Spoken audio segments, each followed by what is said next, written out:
What's up, guys? Welcome back to another episode of the Flailing Forward Podcast. This is the podcast where we talk to businessmen, entrepreneurs, investors who are out there taking action and making things happen. It's not always pretty. Sometimes it looks more like flailing, but in the end, you're still moving forward and making things happen.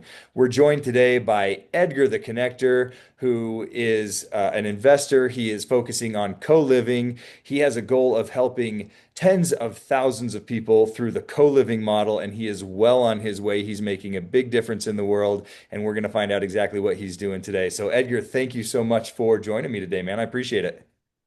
Thank you, Dustin, for having me on, man. I appreciate you. Yeah, absolutely. So, give us the breakdown. How did you get started on this journey? What got you into real estate investing in the first place? I really don't know what really clicked because I actually did my first Sub2 deal in 99, but I didn't really think about it being, something that you could grow on and something that everybody would do. My Yeah, parents were moving and I wanted to stay in the house that they were doing. So I said, hey, mom, dad, let me take care of the mortgage, take over the mortgage and live here. I'll rent out the other rooms to pay for the house. And so I did house hacking and Sub2 in 99 before. I mean, I wish I had Google at that time to be able to say, hey, I've done this. Can I repeat this process with other people's properties? Because I'm pretty sure so many other people in my situation don't want to move from their area to be able to house hack now, co-living this and that. yeah. But but You, go ahead. I was going to say you were on the early side of adopting the sub two and house hacking. You hear about those strategies all the time now, and people think they're new. But you and Robert Kiyosaki were doing it before anybody else had heard of it. Yeah, definitely. And I just wish I had read that book at that time, learned about it, because then I could have really grown from there instead of walking away from it. Yeah, that's awesome, man. So that was your first investment was taking over your family home and then house hacking it. And did that just light the fire and you don't want to do more, or where'd you go from there? Yeah, definitely, because I was renting out the rooms and I was living there for free, Yeah, even though I was responsible for the mortgage. So I was like, wait, how can I do this? Later on, I was like, okay, I'm gonna become a landlord like everybody else thinks. And what brought our primary property once we moved out 3 years later in 2002, me and my wife, we bought a property and we were like, we're gonna stay here 4 years and rent it out and do, the standard buy a property, conventional, stay there, then move, come yeah, with 5% to 20% down and then move forward. But just life happens. It took 20 years before I was able to move from that house, rent it. Then we went to become landlords and being a landlord for a single family house that was still had a mortgage on it. We would make a decent amount of cash flow, 600 a month, but because the house is 40 years old, it consistent problems that would eat up into your profit. right. So then a year later, I found Pace Morby on YouTube. He was on a podcast, and I was like, "Wait, what? Sub2? What? Take over a mortgage?" So I Yeah, just started going down that rabbit hole, learning about it. And when my lease was done for that property, I sold my property to a Sub2 student before I joined the community so I could learn the system, get the title company, the servicing company, the contract paperwork, yeah. and be able to make money to be able to start my journey from there. Nice. Did you sell it sub two to a sub two student? Yeah, I still have it sold on the Okay. wrap. I get a Okay. check every month, and then they got 7 years to mess up, so I can hopefully get it back and do it again. Nice, man. So, yeah, you did both ends of it, buying and selling on a sub two. I think you described something that hits home to me when you were buying on the 20% down, traditional, go through the bank. That's how I started as well. And man, it's you realize real quick that that is not scalable. Just saving up the 20% and going through that traditional stuff just isn't the way to get ahead if you want to move quick. Yeah, and even if it is scalable, you have all those properties. Two of them have one issue. HVAC goes bad. Somebody messes up the drainage and floods your house. That all eats up your profit for years on end. Yeah. So if you're not making enough to cover that cost, you have to rent out the house for at least 5 years to where you can like refi, pull money out before you're actually going to be, made whole or even make a profit in the long term. Right. Those numbers will look good the first couple of months, but one of those things happened and all that profit's like, dang, you hear Yeah. people complaining about that. Oh yeah, yeah, it goes so fast. It's just it's tough, especially now with the rates we're seeing and the prices that we're seeing. It's tough to buy traditional and get anywhere close to a rent rate that's going to cash flow, which I'm guessing is kind of why one of the things that pushed you towards, rent by the room, co-living types of situations. Is that right? Oh yeah, definitely. Especially in Texas. I'm in Houston. Hmm. The property tax is always going up. The insurance is always going up because we get hurricanes, we get floods, Yeah, we get all types of natural disasters, tornadoes, and insurance companies just go high, high, high. And then that thing was happening with roofing that helped insurance go up as well. So it's doesn't help landlords when it goes to cash flowing. no doubt, no doubt. I actually have a place in Conroe. My first Sub2 deal was in Conroe out there near Houston. And yeah, I feel you on the insurance, man. I've been hit on it. It's hit home. The insurance and the taxes. Every year I open, that little envelope that says what your taxes are going to do the next year, and I kind of cringe when I open it up. So, but Yeah, we're paying 11,000 on a fourplex that we have right now. oh man, brutal, brutal. That's in the Houston area? Yes, right. Okay. East downtown area, right Yeah. outside East downtown. Yep. I gotcha. So are most of your properties then kind of close by to where you are? Are you investing mostly around the Houston area? Yeah, mainly in Houston, but I do have one in Knoxville, Tennessee with another partner. Shout out to Adam Colburn. And I'm Okay. opening to partner up with other people throughout the US to be able to bring knowledge of co-living, sober living, and to, get lending for the properties. I have leads, no problem. Lending, funding is always, a real estate person's bane to their existence that they need more. Yeah. Yeah, absolutely, absolutely. But you got plenty of leads coming in. You need the partners on running them in areas you're not in and on funding them, huh? Oh yeah, definitely. I Okay. got a great opportunity right now in Tuscaloosa, Alabama, that will work for great for co-living. Just need to find an operator that can run it or a sober living operator as well. Been reaching out to those people to see if I can find one that can take it on that'll work for them. Yeah. Awesome. So explain to us a little bit about, what is co-living and what style of co-living you're working on specifically. So one thing, co-living is essentially renting a room to an individual and being able to make a bigger house, um, house more people that way. Each individual has their own private room, their own lock, and they can stay there and have a place to live instead of somebody owning a big old house when they can't afford that and have extra rooms that they're not using or using to store stuff and just hoard. Yeah. Co-living is a model that can be done. Pad splits kind of made it more mainstream. They're a platform that allows you that does that rent by the room, but they are limitations. In Houston, we have a lot of HOAs, and they won't allow pad split. Hmm. You can also do Airbnb by the room. Well, everybody thinks about renting their house, but you can actually do Airbnb by the room, Hmm. which I used at first to rent out the top section of our property until we were able to get enough sober living members in the house. And then another couple I helped out, they were trying to do sober living in Baytown, Texas, but we weren't able to get a good operator in that area. So I told them convert it to rent by the room, use Hmm. an Airbnb. PadSplit doesn't advertise out there. They'll take your money to run the platform, but unfortunately they don't market in that area. And Oh, Airbnb everybody knows about. So they were able to rent out 8 rooms in 2 months wow. and make themselves profitable after bleeding for 6 months. Wow. I think people forget that you can rent by the room on Airbnb. Like you said, everybody thinks about renting their home on there, but far fewer people. Furnished Finder is another one of those ones that sometimes people will rent by a room on, but it's kind of a narrow target audience with Furnished Finder. But Airbnb, everybody knows about. But you're right, very few people think about renting by a room on Airbnb. That's really smart. Yeah, thank you. Yeah. Yeah, it makes sense, and it's just I don't know. People, we have so many options. We tend to forget about them, and they're like, "Damn, why did I think about that?" You have to have somebody else remind you about it. Yeah, yeah, absolutely. So, um, you mentioned some drawbacks with rent by the room and stuff like that. Obviously, you kind of said it's people that can't afford to buy a full house, right? You can still have a place to live. It's more affordable.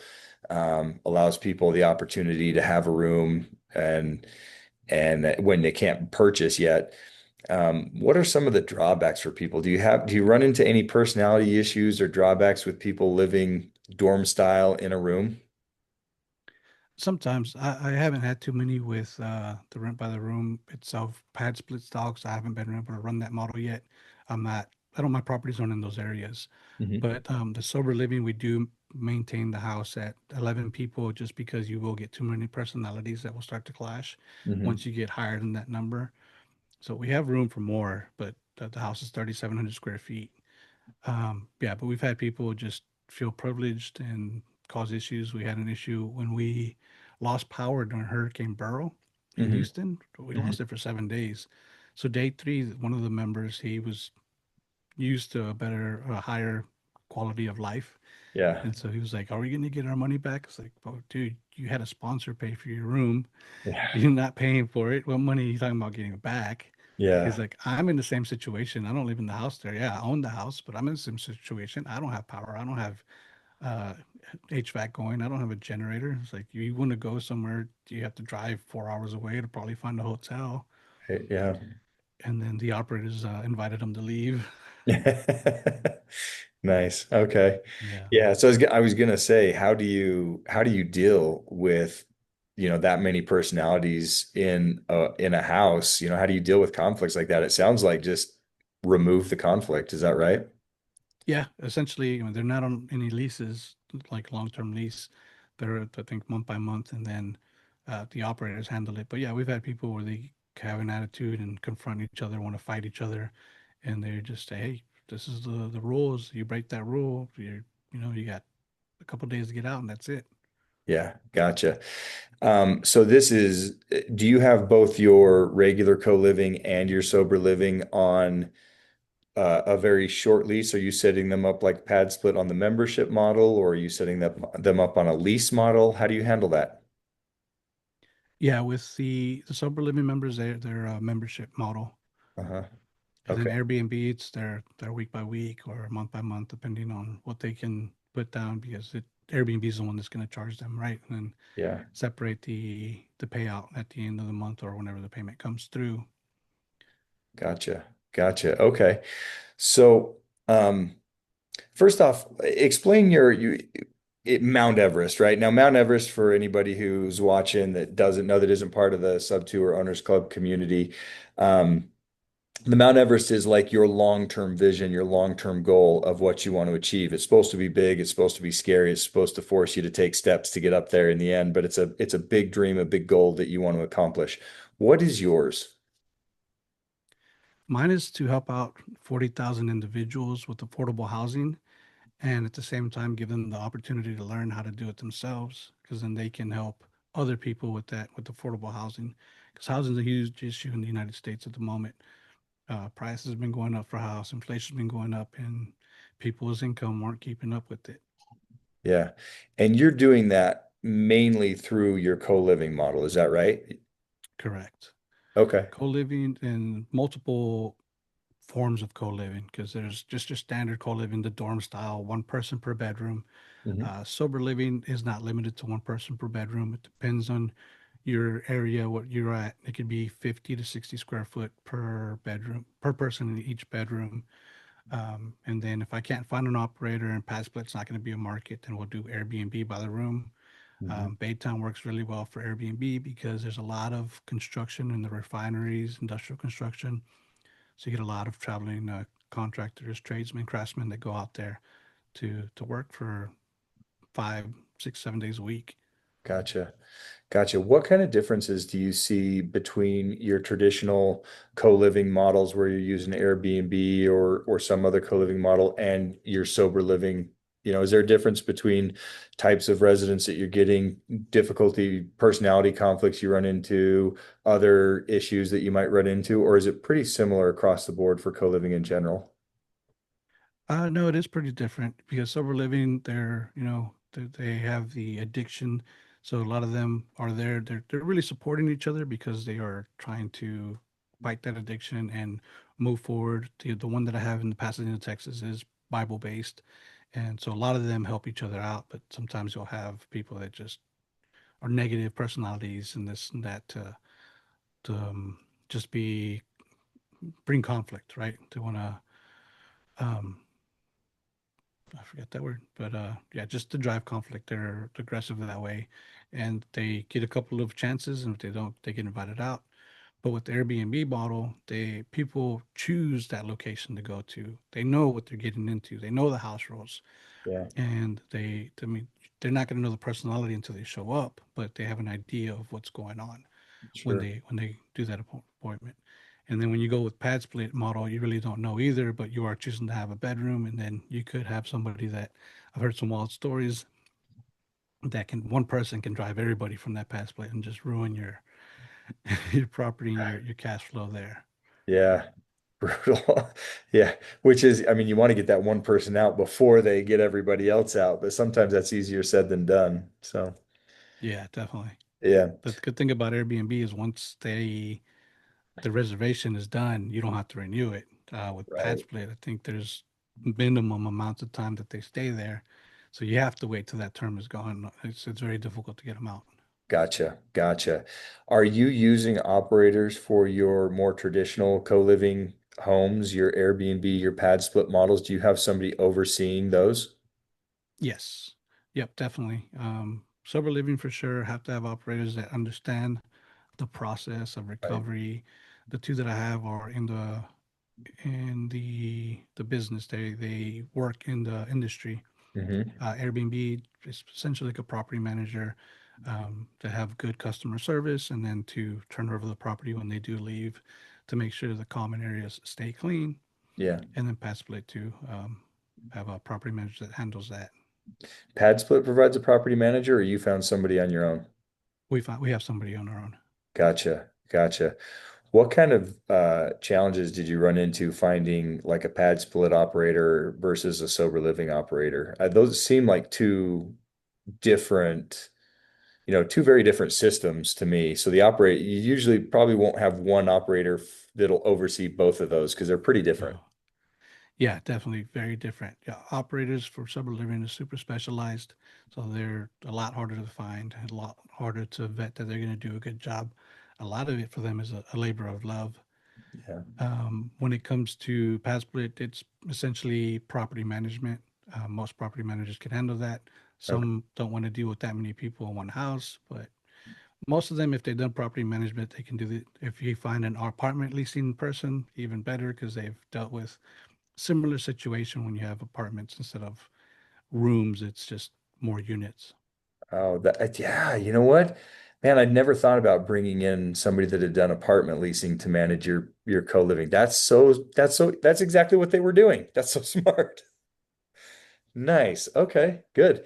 For anyone out there that's thinking about wanting to get into to sober living, what like recommendations or advice would you have for them as far as finding and vetting an operator to work with on something like that? Yeah, definitely reach out to houses that are already in that have been running. Oxford House is one, but there's different standards of the system, the process, the accountability that they hope to help out the recovery groups.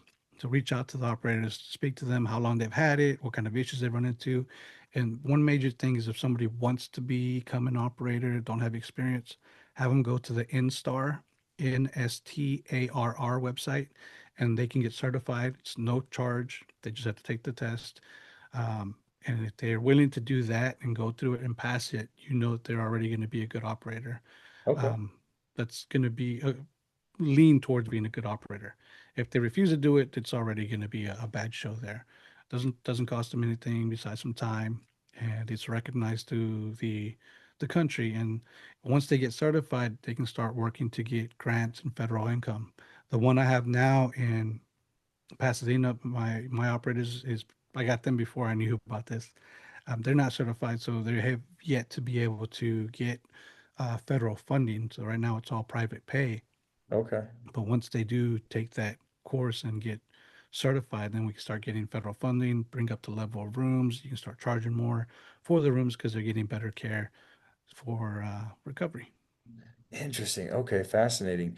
Do you find that these operators, these groups, or even individuals that are already operating sober living, do they have the bandwidth to add more houses? Are they most of them looking to expand? Yeah, definitely. The two that I have right now have W-2 as well. So they want to be able to get and make enough. They want to get the houses stabilized. They have two. One is mine. Get it stabilized enough to where they have consistent cash flow. Because right now they do have a lot of turnover. They still have that real nice mentality, and Yeah, they get taken advantage of a little too much. yeah. And unfortunately, um, so once they get set to put the foot down and get it stabilized and get that income, then they can separate themselves from that W-2, reduce their time, and pick up more houses. Okay. Okay, awesome.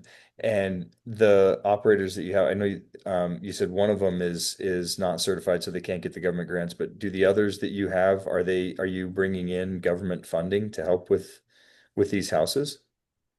Now, myself, not yet. The other one that we have in Knoxville, Tennessee, we're basically landlords. We rent it out to Oxford House, and Okay. they take care of all that. They do get funding, but we don't do a profit split or anything like that, so we don't get additional income on top of the lease that we've agreed to. But the Okay. great thing is they do a minimum 2-year lease, and they'll probably stay there for 10, 20 years. As long as the city doesn't change rules and as long as we are good with keeping the property, we basically have a for life tenant there. Yeah. So you just have a master lease with the organization. You get paid no matter what, and then they work on filling the home and all that kind of stuff. Yes, for that property in Tennessee. The Mhm. one in Pasadena, we do more of a profit split. So at least the house utilities expenses get covered, and then whatever profit there is, then we will split it. Gotcha. Okay. All right. Nice. And it sounds like a mix between private pay and government funding and things. Is that the most common thing that you see with sober living is kind of the mix of private and then government funding? To my knowledge, I don't know. You know more of this than I do, but does insurance cover anything like that? Medicare, Medicaid, anything like that? I recently talked to somebody last week that says they're able to get Medicare, I think, or Medicaid funding for it. Hmm. We didn't get too far into details, but we're gonna have more conversations on it. But as far as I know, right now, I don't think insurance does. I think Gotcha. more it's just federal grants to fight fentanyl and Yeah. the just addiction in general. Gotcha, gotcha.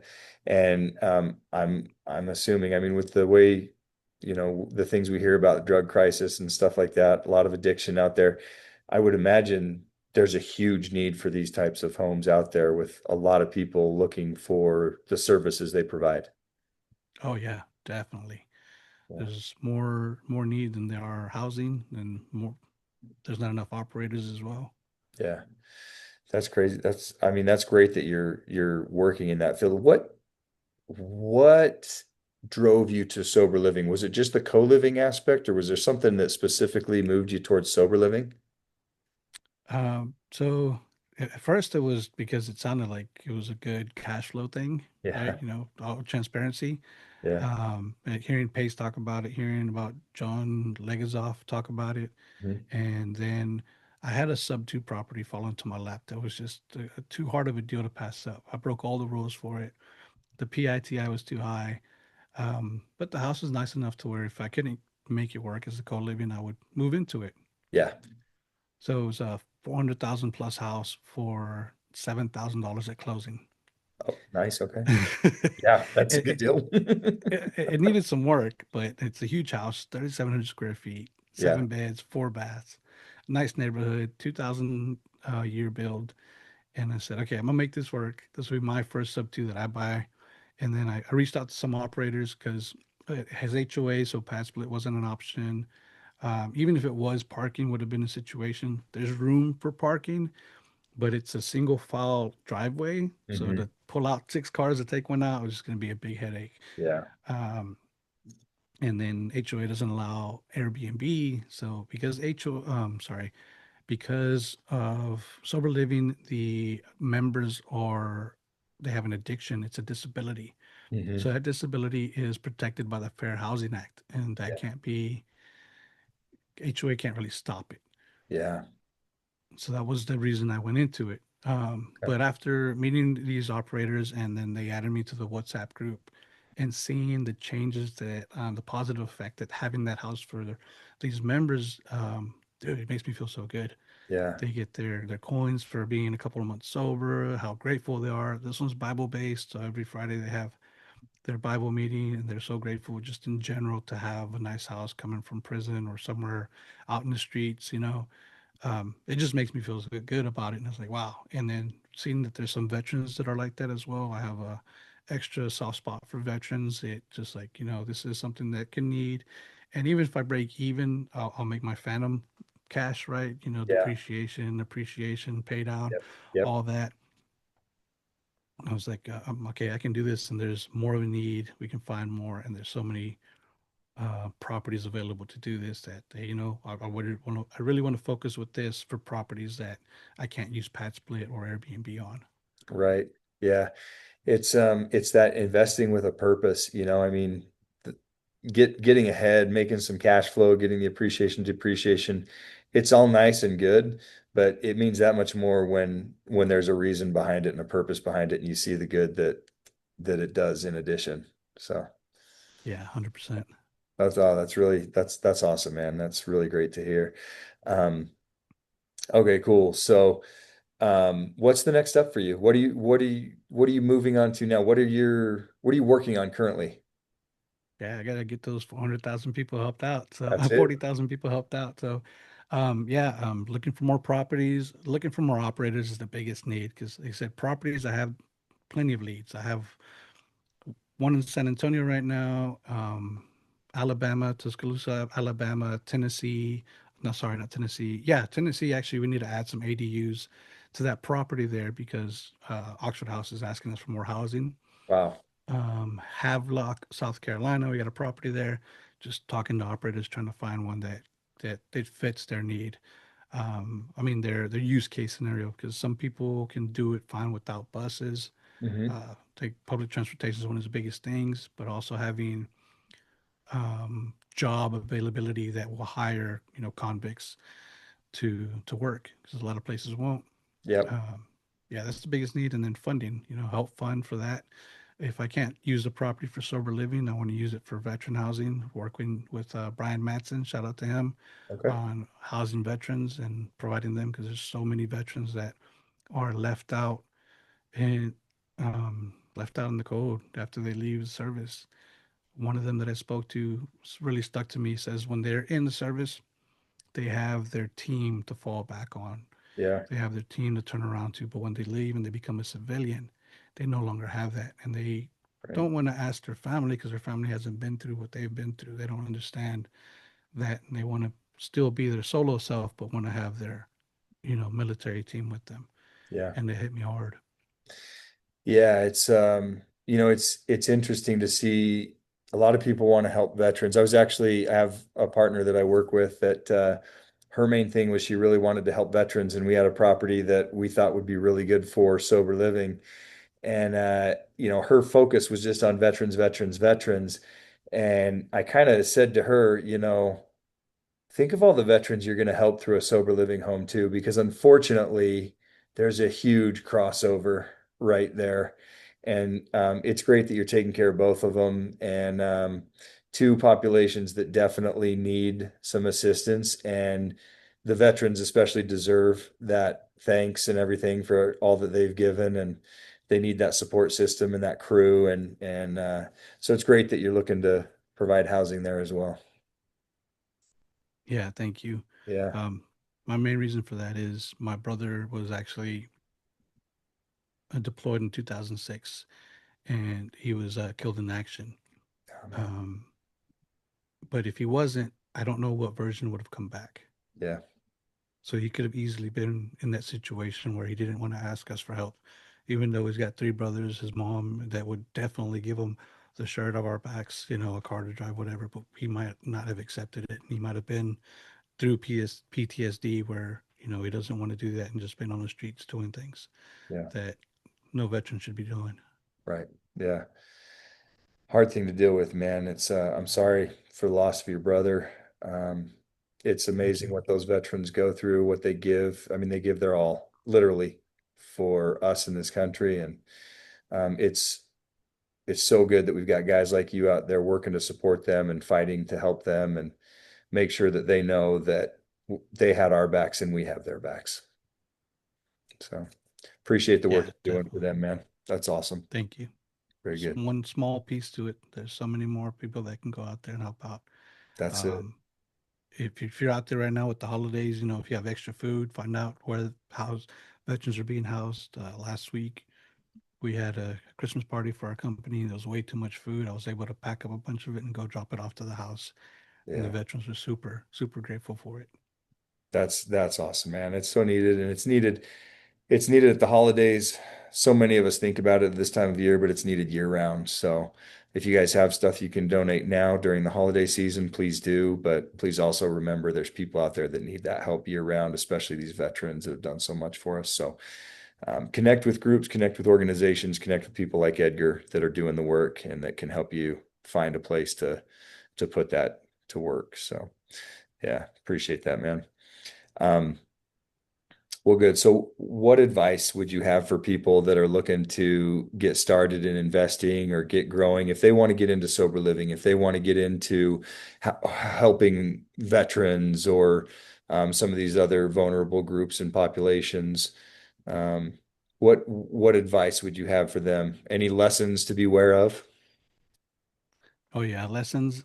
One thing is to if you're going to get into the sober living space and find an operator, you might be super excited. You have a property that's going to work. You have an operator that says they can do it, but trust but verify.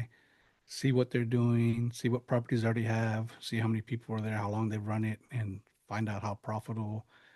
Because they need to be able to have that profit to maintain the operators to maintain the house. It's not about profit just to have money for yourself. It's money to maintain the house and to be able to provide the services for the members that need it. Yeah. And then don't do it alone. Find people to connect with that are in the space.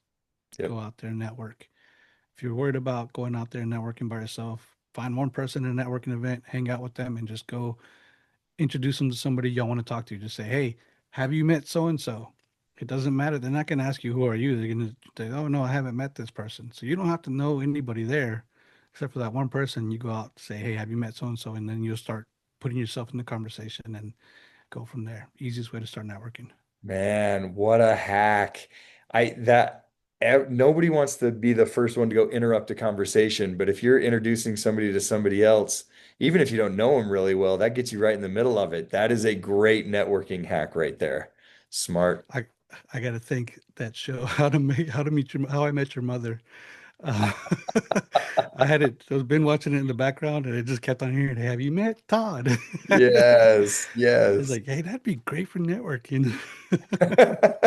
Picking up tips from primetime television. You can get good advice from anywhere. Definitely, transferable skills is big. Figure out where else you can use that when it sounds Yes. like a good idea. Absolutely. That's so good. So if people want to work with a proven operator, somebody that's already in the business doing it, how do they get hold of you? What's the best way for them to reach out to you? Just remember Edgar the Connector. I'm on all social media that way. YouTube, got my own podcast as well, Dream Start On, and hopefully Dustin's going to be a guest on there pretty soon. Yes. And Instagram, my website, all of that. You see my buy box, you see how to reach out to me. And if you want to find operators, I provide that service as well. Reach out to me on my website and has a place to contact me there as well. Awesome. Yeah, absolutely. Guys, if you want to get started in it, if you want to learn how to get started on doing it on your own, reach out to Edgar. He can help you figure it out. If you don't have the bandwidth or the time or the desire to start it up on your own, reach out to Edgar and find out how you can partner with him. That's going to jumpstart your work in the industry. You can get into a deal with him. You can lend on his deal, and I'm sure Edgar, you'll walk him through and educate them if they're a lender on your deal, right? And help them know what's going on. 100%. You'll be Yeah. a fly on the wall if that's what you want to be. If you want to be more hands on, I'll get you hands on. Absolutely.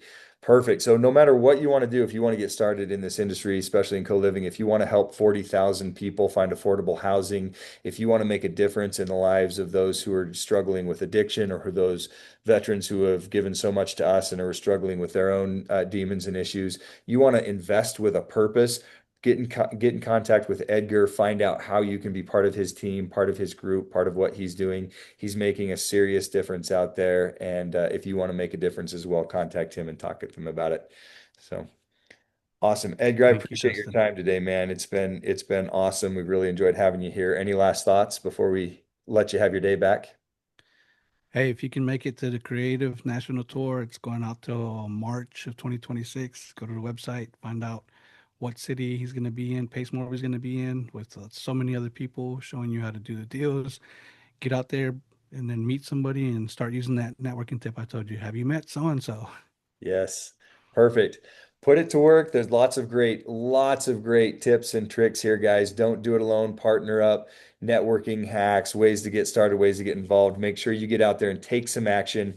It's not always pretty. Sometimes it's more like flailing, but in the end, you're moving forward and you're making a difference. So get out there and take some action today, and we'll catch you next time.